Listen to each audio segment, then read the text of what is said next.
Hey guys, welcome to Techies Guru. Today we'll be learning how to change birthday in Viber, and now let's dive right in. Now to change birthday in Viber, first open up your Viber app on your phone. After opening your Viber app, guys, at the bottom right corner of the screen you can see there's a three-dotted icon available for us. At the bottom right, tap on that three-dotted icon. And over here on this interface you can see at the top right corner of the screen there's the pen icon and a QR code icon available for us. Tap on the pen icon and you will be over here where you can see your name over here, and the second one is your birthday.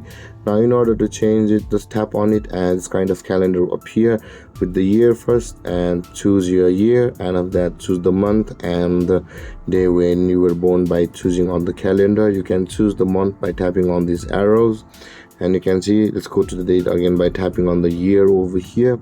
Tap on OK after you have done, guys, and then your birthday on Viber will be saved like this.